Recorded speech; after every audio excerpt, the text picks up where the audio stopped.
The Lord be with you. And with your spirit. A reading from the Holy Gospel according to Mark.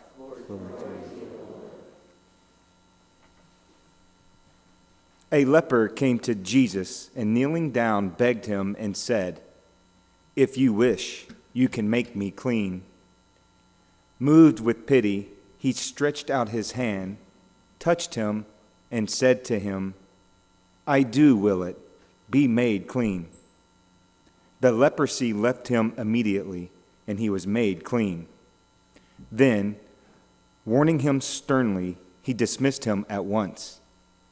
He said to him, "See that you tell no one anything, but go, show yourself to the priest, and offer for your cleansing what Moses prescribed. That will be proof for them." The man went away and began to publicize the whole matter. He spread the report abroad so that it was impossible for Jesus to enter a town openly. He remained outside in deserted places, and people kept coming to him from everywhere. The Gospel of the Lord.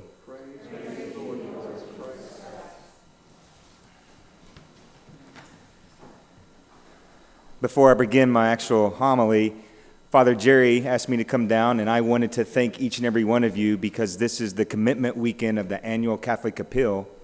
And while those dollars go to many places, they did help me in my journey to become a deacon, traveling to Dublin 1 weekend a month for 5 years and all that. And so I wanted to personally come out and give you my thanks for helping many people continue to serve our church. We could not do so without you, so thank you. If you wish, you can make me clean. How often do we say this in our lives? How often do we ask for healing? I believe that when most people think of this statement, they are thinking of curing a life-altering illness. However, this could be and should be stated in hopes of curing our life-changing spiritual illness, what we know as sin, our self-imposed isolation from God. Imagine how terrible it must have been, and still is in some countries, upon being diagnosed with leprosy. My family was fortunate enough to be stationed in Hawaii, and while I was there, I got to visit the island of Molokai, especially the Kalaupapa leper colony.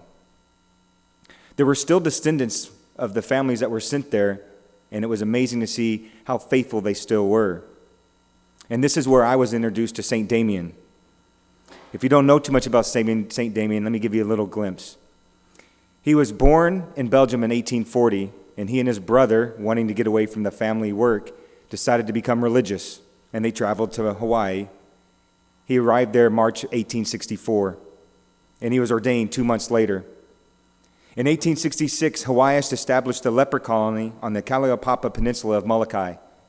And you see, if you showed any sign of sores, you were taken immediately from your family by the Hawaiian government. You were put on a ship, and you were sailed to the island of Molokai. As it would pull up to the shore of the Kalaupapa Peninsula, the people diagnosed with leprosy was just thrown overboard. If you could swim, you made it to shore. If you could not, you drowned. And if you were able to get through the large wave break and make it to shore, you soon realized there was nothing for you. No houses, no electricity, nothing. Just simply beach and jungle. And in 1873, the Bishop of Hawaii decided they knew they needed to send a priest there to help people know God. And after much prayer, Father Damien made the trip to be with them. When he got there, he realized there was no law and no order. So it was a good thing that St. Damien was a large man, faithful, and very hard-headed. And he established law and order. He established a church, and he remained there for the rest of his life. His 6-month tour became a tour of life. He developed leprosy in 1885 and died there in 1889. Now in Leviticus, we're here today about those with leprosy, how they were treated in biblical times. And although it's different, it is very similar to that of Hawaii. And the diagnosis would have been just as bad: complete isolation. We hear in the first reading from Leviticus that those who bore the sore of leprosy must wear torn clothes, let their hair be unkempt, and they must cover their lower face and proclaim, "Unclean, unclean." They had to live outside of the city. They were given no protection, and they would essentially live the remainder of their life in solitary confinement. They could not touch nor be touched. I mean, imagine that today. You are within sight of your family and friends, but could not touch them, nor could they touch you. You could see them, but that was it. The lack of human contact affects an individual psychologically. It is known now, but it wasn't known then. And we are even seeing it today in the U.S. with those isolated by the coronavirus. And back in Jewish law, according to the Talmud, a leper would have to remain 150 feet from everyone else if they were upwind, and 6 feet if there was no wind. They could be no closer than 6 feet from someone. No possibility of human contact. And if you violated this law, you could be stoned to death or receive 40 lashes. But it is known you would be prosecuted. The leper knew the law. However, the complete isolation he was in, it made him feel trapped, and he was willing to risk his life. He did not care, and he approached Jesus. In our reading, we hear that Jesus was filled with pity. In some translations, it is compassion, and in others, it says that Jesus was filled with indignation. Now, Jesus would not have been upset with the leper, but how the leper was being treated. So much so that Jesus reaches out his hands and says, "I do wish, and I am willing." He touches the man and then heals. Jesus, fully human and fully divine, touches the man and then heals. You see, Jesus does everything with intent and purpose. He touched him before healing. Why? Jesus knew the desire of the man to be touched and to be able to be touched. He begged for human contact. So he touched him and then he healed him. Now, this would have been very dangerous for Jesus to do in front of a crowd, because to touch a leper would now make you ceremonially unclean by Jewish law.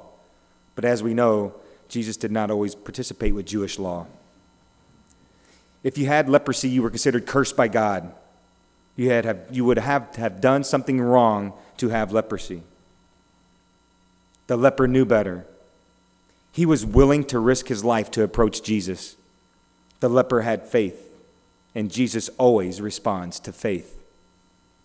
Now, after healing, Jesus told the man, "See that you tell no one anything, but go, show yourself to the priest, and offer for your cleansing what Moses prescribed."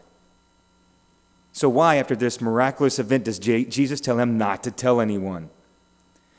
Jesus doesn't want to be confused with a miracle healer. His mission is different. His mission is to spread the word of God, to have people hear the word of God. The mission is the gospel. The mission is not the miracle. But thank goodness there is oftentimes in the mission for the miracle. The guy does exactly what most of us would have done. We would have started texting our friends, blowing up Snapchat or Twitter, and let them know of what had happened. But you see, the leper in the Jewish law days was disobedient. And his disobedience actually robs him, the leper, of his moment with his town. I do not have the time to go into it now, but the cleansing that Moses prescribed was a beautiful thing, and the man no longer gets the moment because he disobeyed. I do find it interesting, though, that when Jesus asks us not to tell, we do. And when he tells us to tell, we do not. We separate ourselves. Finally, we see the exchanging of places. The leper is now in the center of the town, being welcomed back. And we see Jesus cast out in the deserted places, unable to go into the town. He took the place of the leper. How often do we put ourselves at the center of attention? How often do we isolate ourselves from Jesus? You see, Jesus took our place on the cross, and we still disobey. We are welcomed in, and we often say no. He is willing to forgive us in the confessional, but we treat him as a leper, and we stay away. St. Damien once stated, "It is at the foot of the altar that we find the strength we need in our isolation." Let us be like the leper who found strength at the foot of Jesus in the gospel. And in a few minutes, let us find our strength in the Eucharist, which happens to be at the foot of the altar, the foot of Christ.